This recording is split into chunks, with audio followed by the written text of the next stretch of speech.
Tanana River Valley off the Parks Highway, south and west of Fairbanks. If you look down here, you'll see that we come out here and pick raspberries. There's raspberries all through here, all along the... That's Big Mike Foot. Yeah, and there's raspberries over here that we pick.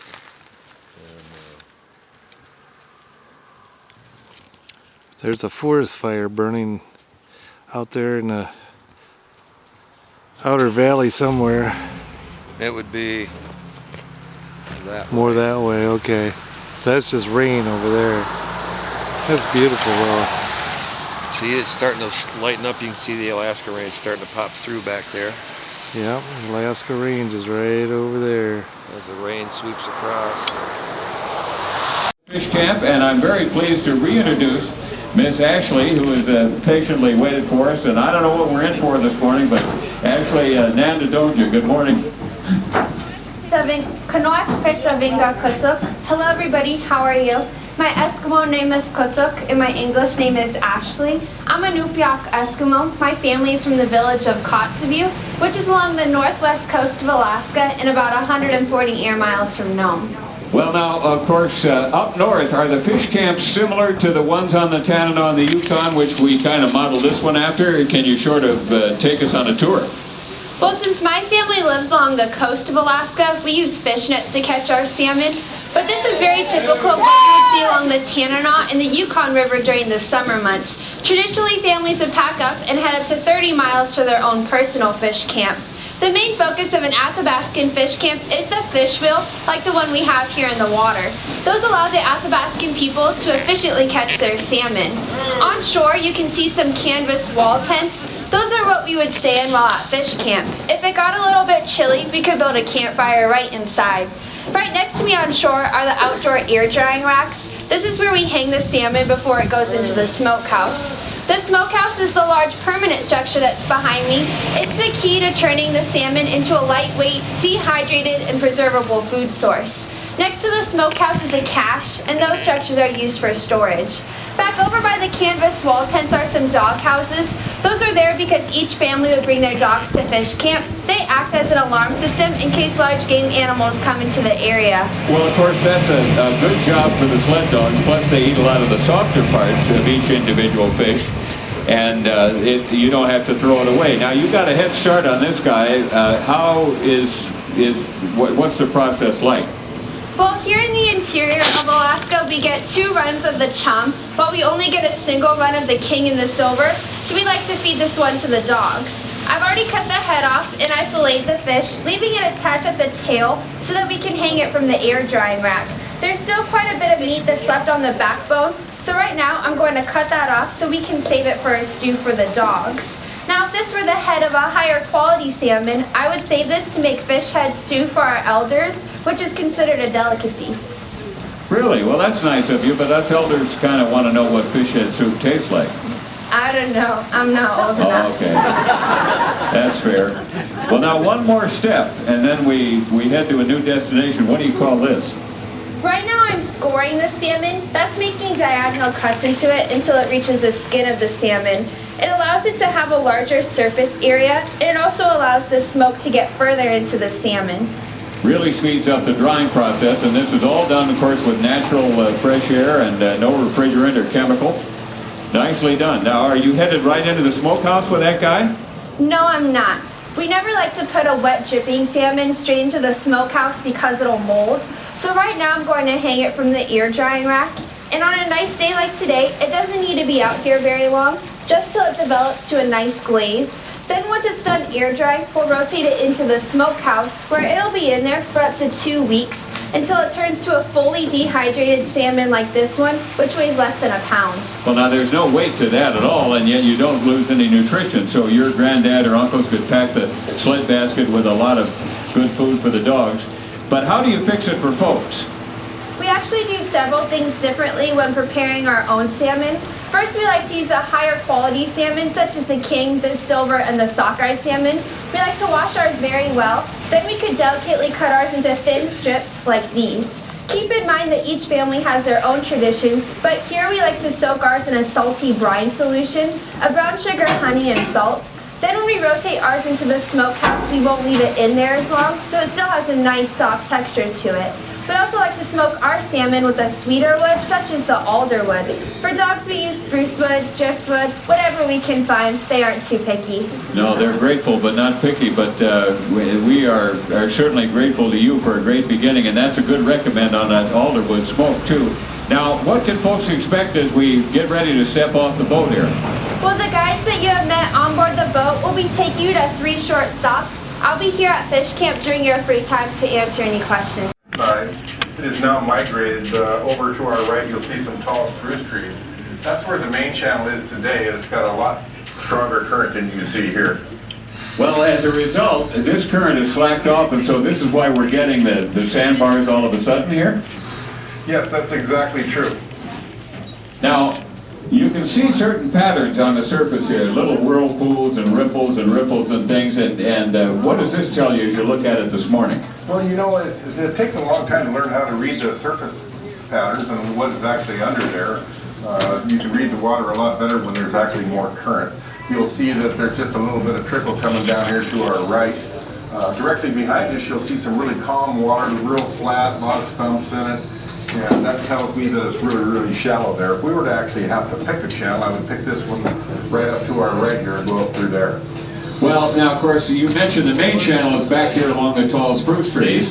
So a lot of these islands are getting eaten up and the silt repositioned. It's an amazing way you can watch Mother Earth change right in front of your face. You don't have to wait a million years to see it happening. And the other thing that's going on here is the Chena is trying to force its way out. But the Tanana, being the big guy, wins the fight and pushes the Chena backwards 6.5 miles. Now, you know what's up the Chena 6.5 miles? The dead center of the Fairbanks, Alaska. Because that's where that little boat I told you about got stuck in 1901, and they built the town. It's because glaciers melt and the rivers rise and the rivers fall.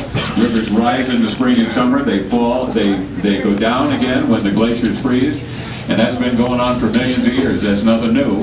And it'll go on long after we're gone. And we're not the only critter that navigates this system either, because up the Chena 7 years ago, in the spring of the year, a little tiny male king salmon popped out of an egg no bigger than your thumbnail. And lived in fresh water for a year. And then all of his millions of brothers and sisters decided to go swimming and find the ocean. And so they came down the Chena, took a right into this muddy water of the Tanana. It didn't kill them, didn't clog their gills or anything. Kept right on going, 1,250 miles to the North Pacific and the Bering Sea. And that's where he's lived the past 6 years. When he re-entered the muddy Yukon River 20 days ago, he weighed 65 pounds. One of the most beautiful fish swimming. And yet when he gets here in another day or two, he will weigh maybe 40, maybe 35. He's lived off his accumulated fat and oil just to get this far, and he's still got 100 miles to go to meet the love of his life up there in the shallows. And she's killed herself digging a trench in the mud, laying 1,500 eggs in there. And he will fertilize those eggs, and then they will both die. And the plankton in the shallow water will eat their carcasses up almost immediately. And then the little salmon, when they eat the plankton.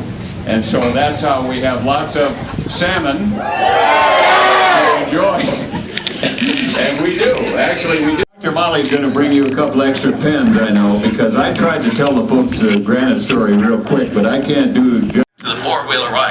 And that's what you want the dogs to learn. You want them to learn how to conserve energy on the outbound leg of any run so that you can call on it to use it as you approach the finish line.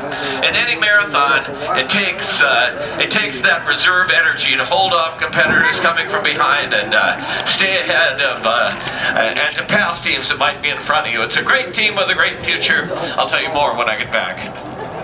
Now, of course, this is two-way. Because they're going almost 20 miles an hour, and that's really a major accomplishment when you consider that the four-wheeler and I weigh over 600 pounds, and these guys they're pulling us along like we don't weigh anything at all. Really, it's a test of athletic ability of each one of these dogs, because, excuse me, they're not running as individuals, they're running as one team, and that's what you need when you go over 100 miles a day, day after day on the Yukon Quest to the Iditarod.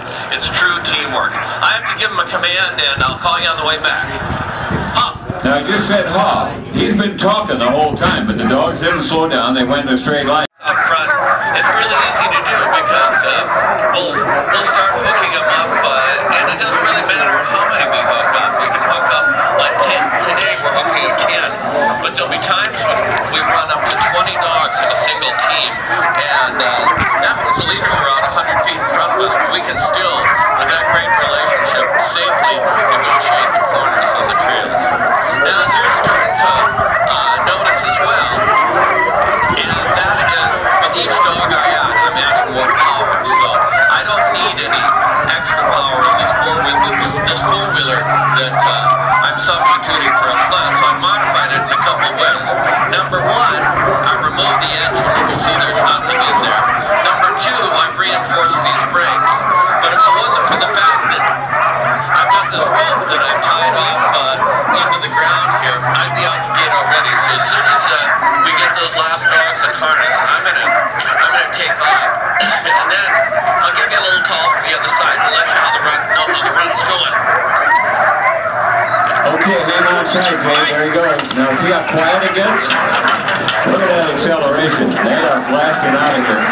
And they're going to go behind the vet barn and come across right there in front of between the vet barn and the trees where Molly's headed, right by the water. You're going to get to see a chance to see 10 dogs on line. Now, imagine 20 dogs pulling a sled, taking off like that. That's an amazing sight. Now, they're going to run up by the house that Susan and David built.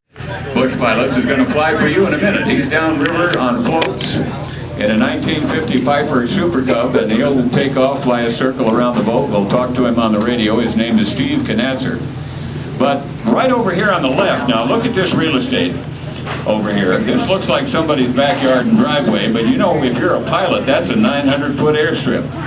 That's what they used to use that for years ago. Now, what did that look like then? Well, let's go to the video. We'll go back in time. How about that? For rush hour parking. Yeah. Yeah. And then this guy on the video is going to take off with those big fat wheels that you see under a lot of our aircraft. There's only 6.5 pounds of air in those wheels. Lots of extra rubber. They call them Tundra tires. And Bill Johnson is off in 156 feet. And when he lands, the squashy wheels will slow him down. So he can land in a tight spot too.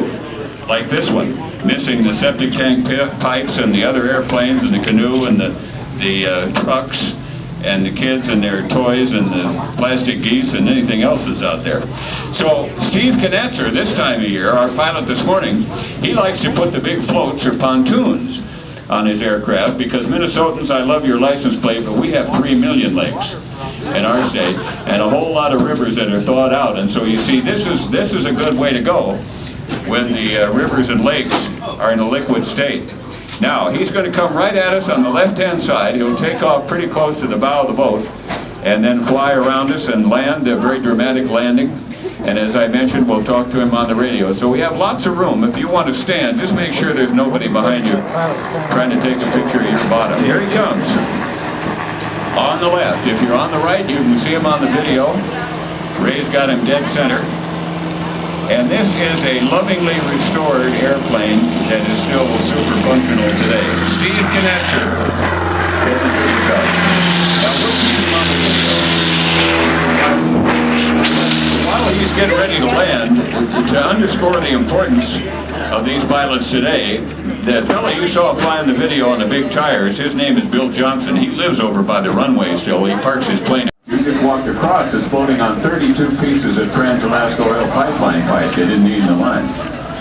Jim Binkley went to the world's largest garage sale one Saturday in 1979, about 1,200 feet of pipeline pipe, and built that dry dock because the Coast Guard had announced that every 5 years we were going to have to start lifting our boats out of the water so they could see underneath. They didn't want to dive anymore, so we built a dry dock, and it works like a charm. It's an amazing device and all homemade out of that pipeline pipe. And right tied to the end is the beautiful Discovery 2, who didn't really look as beautiful as that in the early days, in which he had another name. That boat started out in 1951 with the name Utana and hauled freight all the way out from Fairbanks to the mouth of the Yukon River, 1,250 miles one way. You got another one? Cocking it, or are you single action firing it? I'm single action. Should I cock it? Yes. Yeah, cock it. Pull the hammer back. I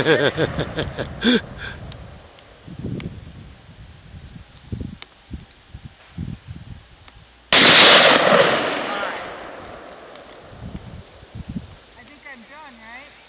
Try it again, see.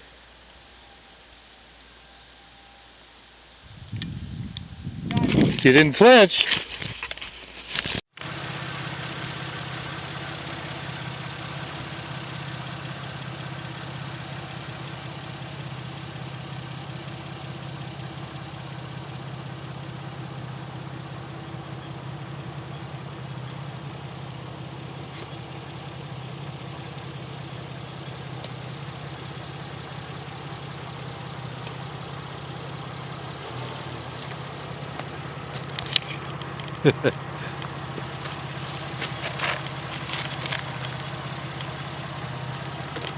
Very nice.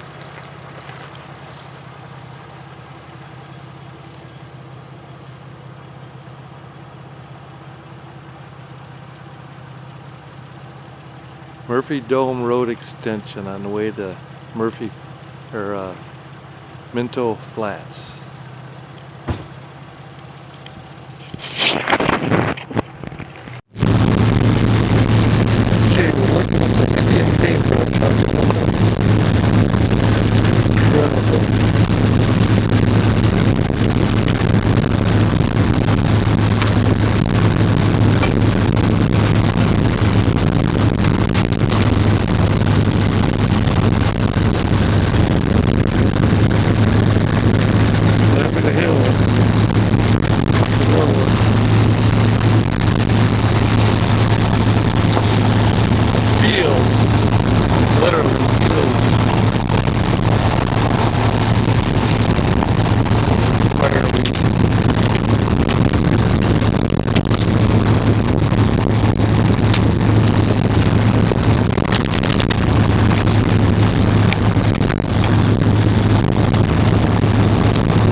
Well, here we are at the Arctic Circle, headed down one of the big hills, back towards Fairbanks.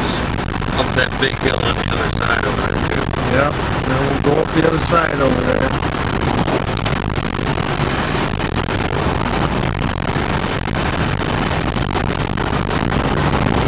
Dalton Highway, the Hall Road, the pipeline.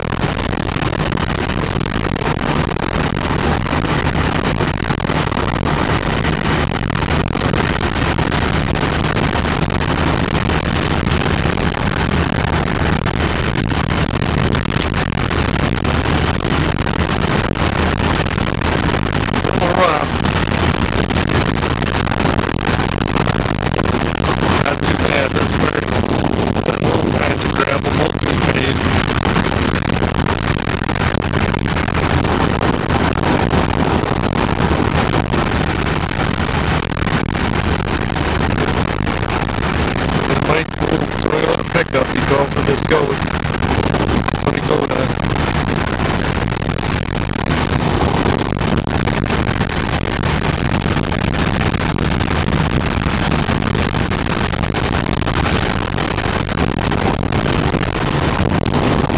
Fish Creek.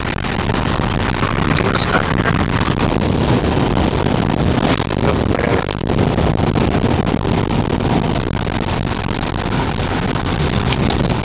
Headed back towards the Yukon River. Now we're going back uphill.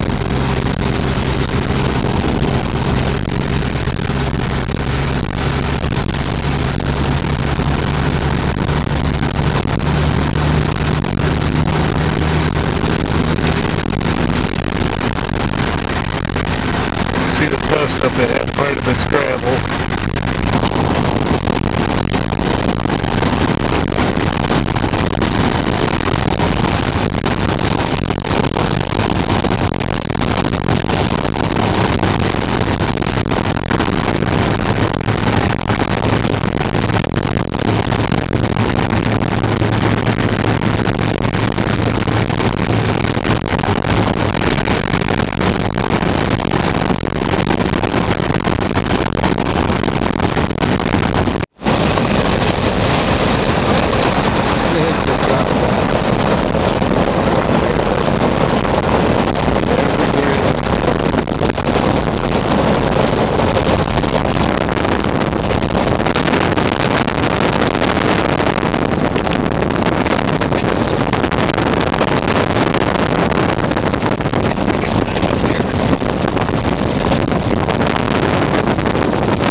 Best gravel road in the world.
Bridalveil Falls.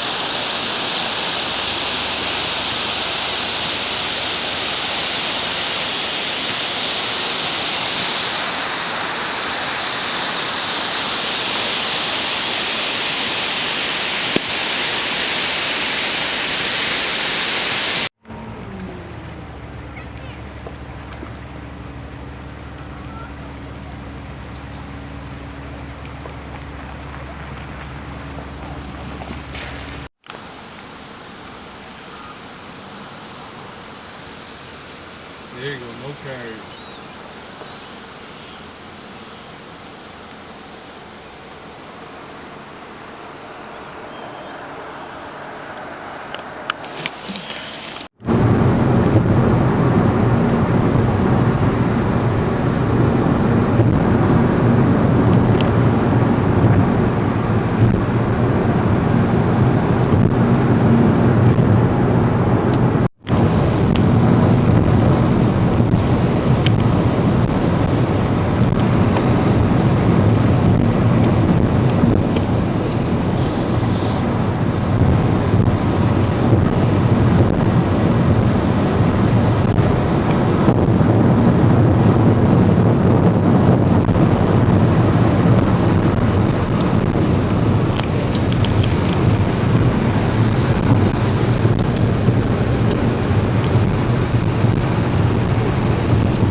all volcanic mountains.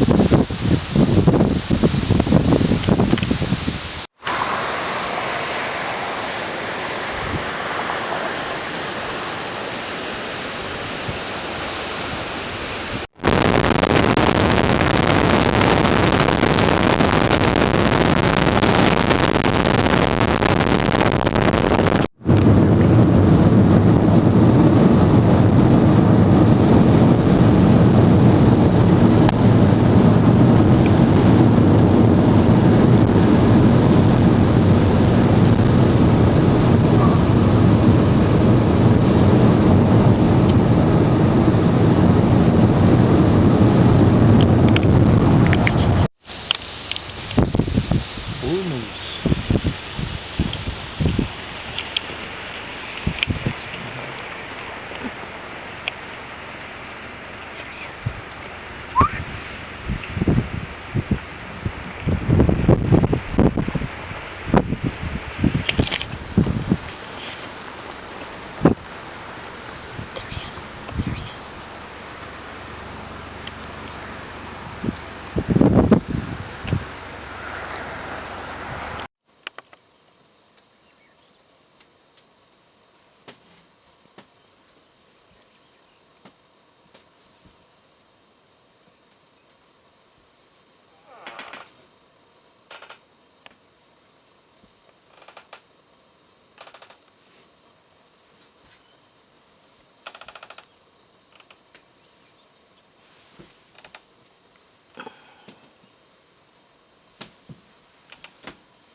We're recording.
I think the skeeters were bad because I walked through that wooded part right here. Yeah, they're not bothering me at all now. Right now that the wind's blowing away, they're fancy dancy.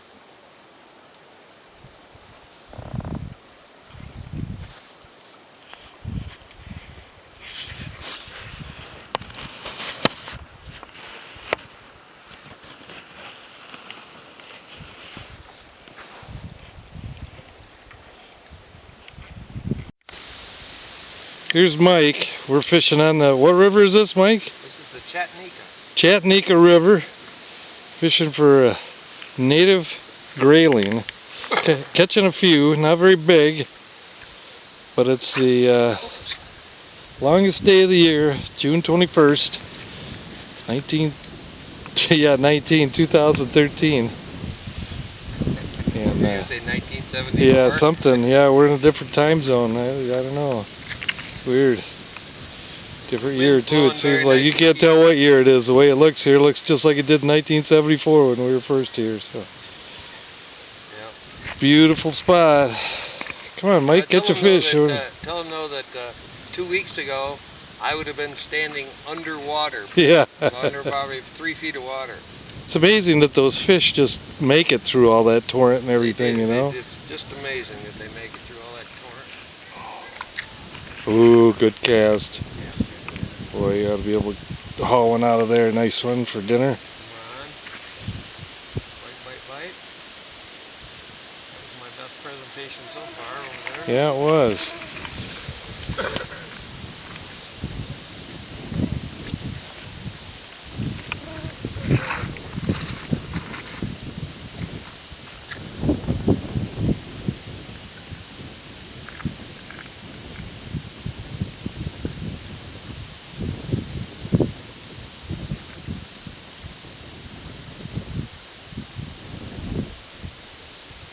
Yeah, that's enough of that, I guess.